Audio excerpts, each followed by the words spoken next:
Menjalankan ibadah puasa di rumah dengan keluarga ya. Tapi intinya saya tegaskan bahwa saya bukan orang jahat. Udah itu intinya. Saya orang baik ya. Bukan, maksudnya saya orang baik-baik, punya keluarga baik-baik, bukan kriminal ya. Orang masuk penjara itu karena memang dia kriminal, yang kedua dia ceroboh, yang ketiga karena dia terlalu baiknya mungkin ya. Seperti kita sebut tadi itu. Misalkan Mbak Hasyim Asy'ari, pendiri NU, kurang baik bagaimana? Bukan hanya baik, beliau waliullah. Ada lagi Imam Syafi'i, Imam Abu Hanifah. Imam Abu Hanifah itu dipenjara gara-gara dia menolak diangkat jadi hakim. Ada orang dikasih jabatan hakim, dia menolak, dipenjara. Jadi Imam Syafi'i sampai sekarang kita pakai kitab fikihnya dalam hidup sehari-hari, fikih Imam Syafi'i. Beliau orang baik, tapi dipenjara. Nah, di sini saya bukan berarti ngaku jadi orang baik, tapi intinya setidak-tidaknya saya bukan kriminal. Tidak ada keonaran fisik yang saya timbulkan, tidak ada kerugian materi yang saya timbulkan. Yang ada ya malah saya yang rugi materi ya, rugi lahir dan batin. Ada perbuatan menista agama, apalagi tadi sudah saya sampaikan dengan tegas, siapa yang berani nuduh saya menodai agama, ketemu saya, selesaikan dengan cara agama, apa mubahalah. Sampai detik ini nggak ada. Ada orang nantang berani mubahalah, ayo mubahalah sama saya, tapi nantangnya di YouTube. Ya nggak ketemu loh, nantangnya di sini baru ketemu kan? Face to face. Kalau di YouTube ya nggak ketemu. Oke, jadi bukan berarti saya takabur, tapi memang orang punya prinsip saya tidak salah.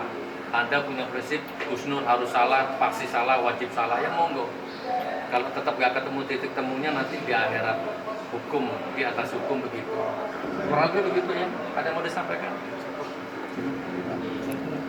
Nah, alhamdulillah dari sidang dari awal sampai akhir itu ternyata dari hasil pembuktian para saksi dan sebagainya tidak ada penampakan apa yang pembuktian yang disampaikan JPU dari saksi-saksi dari dakwaan ini tidak ada indikasi pembetulan tentang dakwaan. Jadi ini kita lihat semua dan kemudian dari klien kami juga niatannya begitu mulia sebetulnya. Dia ingin membuktikan bahwa apa betul kalau itu yang disampaikan Pak Menteri itu betul. Ternyata ini kan semua kan juga sudah terbukti di persidangan. Tidak ada bukti itu yang menyatakan itu semua bahwa ijazahnya sampai detik ini pun ijazahnya tidak dinampakkan, tidak dihadirkan di sidang pengadilan. Bahkan padahal itu adalah ujung pangkal permasalahan. Ini monggo ini semua kita bisa bersikap arif menyikapi seluruh rangkaian persidangan. Terima kasih semua kehadiran. Oke. Tapi gini, saya tutup sebelum Pak Andika. Tolong catat G, Bapak-bapak G. Saya dan Bambang Tri itu beda. Saya bukan Bambang Tri bukan saya.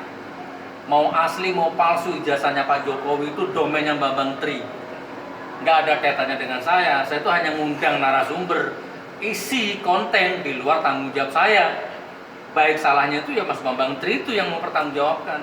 Harusnya kalau mau ditangkap Mas Bambang Tri, jangan saya. Ditangkap dalam arti proses gitu kan, ke hukum secara yang berlaku kan begitu. Kenapa kok harus saya ditangkap? Saya wartawan. Ibaratnya kan begitu ya, saya hanya mewawancarai YouTuber. Nah, dan apalagi saya bukan yang pertama. Sebelum saya wawancarai sudah ada YouTuber yang lebih dulu mewawancarai dia gitu. Jadi itu intinya mau saya tekankan. Asli atau palsu ijazahnya Pak Jokowi, itu kan Mas Bambang Tri yang punya domain. Maaf, Anda jangan taklid buta sama saya. Kira-kira kalau saya punya pemikiran seperti ini, saya salah apa benar kira-kira? Coba, monggo wartawannya ini. Gimana kira-kira? Jangan sampai nanti wartawan kenal lo juga loh. Bisa ditangkap juga loh. Kan ini kan Mas Bambang Tri yang melakukan observasi ibarat dagangan, kan Mas Bambang Tri yang punya dagangan. Halal haramnya itu kan Mas Bambang Tri. Saya cuma ngundang gitu kan. Jadi kalau mau dipisahkan boleh sebenarnya. Jadi saya bukan Mas Bambang Tri bukan saya. Itu dua domain berbeda, dua prinsipal yang berbeda. Cuman saya ini ketiban awu panas koyo ngono. Mungkin ya. Ikhlas. Assalamualaikum warahmatullahi wabarakatuh. Singkat saja, jadi dari sidang kali ini hari ini di sini adalah pemeriksaan terdakwa. Jadi yang pertama kali diperiksa ini tadi adalah Gus Nur.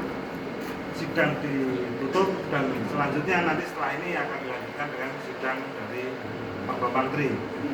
Jadi yang ingin saya sampaikan ada beberapa poin. Satu, poin yang pertama adalah Gus Nur tidak pernah kenal secara pribadi dengan Pak Jokowi. Gus Nur tidak pernah punya ada dendam pribadi dengan Pak Jokowi. Jadi Gus Nur selama ini beliau hanyalah seorang tokoh agama yang melihat ketidakadilan dan beliau mengkritisi pemerintah. Dan hal itu adalah wajar di negara demokrasi. Hal itu dilindungi undang-undang. Jadi tidak ada yang aneh kalau seorang merasa bahwa negaranya sedang tidak baik-baik saja dan mengatakan kritikan, itu adalah hal yang biasa.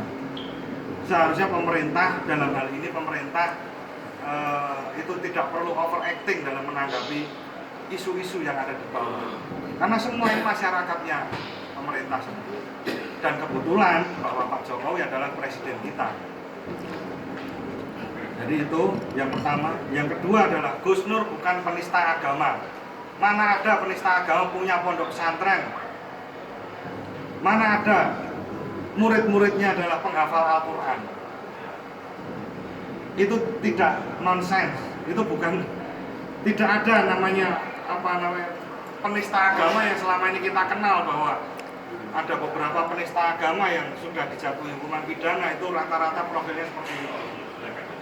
Profilnya adalah Gus Nur ini seorang muslim, seorang dai, seorang kiai, seorang pengasuh pondok pesantren. Tadi saya tanyakan di dalam, Gus, perannya jenengan apa? Dia pertama kali beliau adalah penerima wakaf.